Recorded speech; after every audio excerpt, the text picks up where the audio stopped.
In a valley defined by the sound of hammers and saws, a boy named Leo spent his mornings watching the village builders. Leo lacked the physical strength of the laborers or the speed of the other children. Yet, while he watched the heavy beams rise into place, he developed a private ambition to create structures that would last for centuries. He decided to start his journey with a pile of wooden blocks sitting on the floor to attempt his very first tower. Quietly, when you have a grand vision in your head, the act of placing a single wooden block on the floor feels tiny. This massive distance between the goal and the first step makes the initial effort feel almost meaningless. He stacked 3 blocks with precision, but as he reached for a 4th, the tower shuddered. Instantly, the wood collapsed into a heap. The children playing nearby laughed at the pile of blocks. Failing at something so simple, especially with an audience, creates a heavy psychological pressure to walk away and never try again. The difference between Leo's grand ambition and his current ability was a massive barrier. The towering buildings represented his goal, while the fallen blocks represented his skill. This overwhelming gap is exactly where beginner motivation entirely disappears. Navigating this space has very little to do with natural talent. It requires a specific, daily approach to the work. Mr. Arthur, an experienced village builder, had been watching from the edge of the square. He walked over to Leo's pile of blocks. He told Leo that his vision for the tower was fine, but his expectation of success on the first day was mathematically impossible. Arthur explained that building is a daily requirement. You must show up every single morning to lay a foundation, regardless of how small the progress looks. Mastery is an accumulative process. It is the result of simple actions repeated over long periods.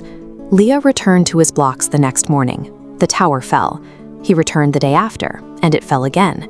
He spent weeks in this repetitive cycle. Each time the tower fell, Leo ran a specific sequence. Failure generates data. He learned exactly how much weight a corner could hold. Applying these tiny adjustments, results climbed to 5, 7, then 10 blocks. The tower grew stable because of preceding failures. On the surface, it looked like he was making the same mistakes. Below the surface, he was building an internal map of how materials behave under pressure. A failure is a tool that tells you exactly what to change for the next attempt. A massive storm eventually hit the village. The strong wind damaged several smaller homes and the main bridge over the stream. Leo put his blocks aside and went to help the builders. He spent his days carrying tools and stacking heavy bricks in the mud to help clear the wreckage. While he worked as a laborer, he watched how the masters reinforced the joints of the new bridge.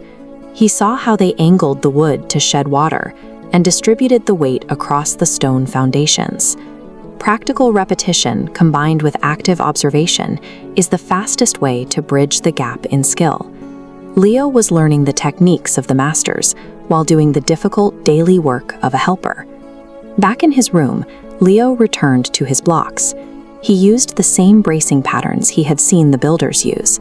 He counted past 10, then 12. He carefully placed the final block at the very top. For the very first time, the wooden tower stayed perfectly still.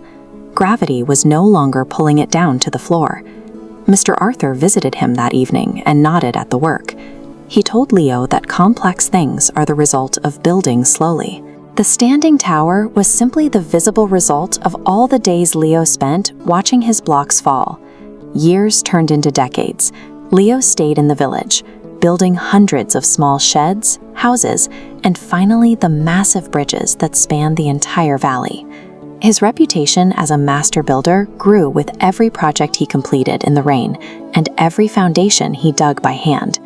He had long ago traded his wooden blocks for stone and iron. This level of mastery is the point where a lifetime of repetition becomes a permanent ability.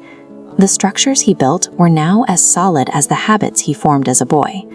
Achieving a dream requires the willingness to show up when the work is small. You simply need to lay down one brick every single day.